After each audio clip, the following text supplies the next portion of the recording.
Kumusta mga katropang basketball? Walang duda na kapag nababanggit ang kuponang Golden State Warriors ay si Stephen Curry ang unang papasok sa isip natin. Itama nyo ko mga katropa kung ako ay mali. Ibig sabihin lang kasi ay ganito tumatak ang kasikatan niya at kung paano nakilala ang Golden State sa NBA. At sa history nga ng franchise ng Golden State ay siya lang so far ang kabilang sa katagang GOAT ng kuponan at dahil na rin sa kanyang nagawa sa kung ano ang Warriors ngayon. Malaki ang naging bahagi niya sa 4 na kampeonato ng kuponan sa loob ng 8 taon. Matapos ang kanilang pagkapanalo nitong nakaraang NBA Finals ay pinatunayan ng Golden State Warriors na sa pangunguna ni Stephen Curry ay kaya nilang makipagsabayan sa ibang kuponan sa liga at sa pagpasok ng bagong season sa NBA ay haharapin nila ang bagong hamon para sa isang back-to-back championships. At sa tingin ko nga ay malabo nang humanap ng ibang kuponan itong si Curry maliban sa Golden State Warriors. Subalit kung siya nga daw ay makakapaglaro sa ibang kuponan maliban sa Golden State ay sa Charlotte Hornets nga daw ito. Matatandaan ng kanyang ama na si Del Curry ay nakapaglaro din sa Charlotte Hornets.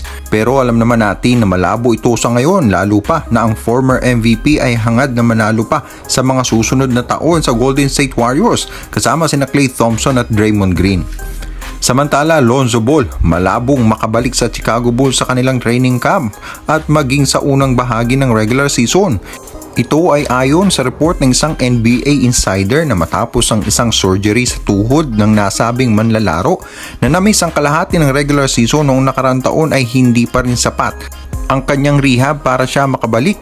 Si Lonzo Ball ay isang magaling na defender, 3-point shooter at passer at malaki ang naging bahagi sa magandang ipinakita ng Chicago Bulls sa unang bahagi noong 2021-22 season. Subalit nag-struggle ang kuponan sa pagkawala niya sa lineup sa natitirang bahagi ng regular season. Matapos na ma-drop bilang number 2 overall pick noong 2017 ay hindi pa siya napabilang sa All-Star dahil na rin sa mga injuries nito.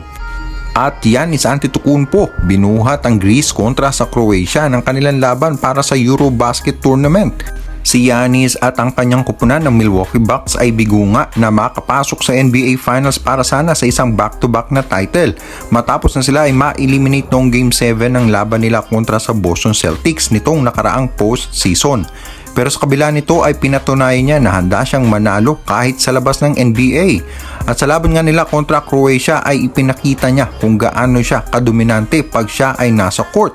Sa isang maigpit na laban ay ipinamalas ni Giannis ang kanyang pagka-athletic matapos na magawa niya ang isang clutch na alley-oop reverse dunk at ang contested block niya mula sa attempted na 3 galing sa Croatia na nagresulta sa isang turnover at 2 points with a foul galing pa rin kay Giannis upang selyuhan na ang panalo ng Greece laban sa Croatia.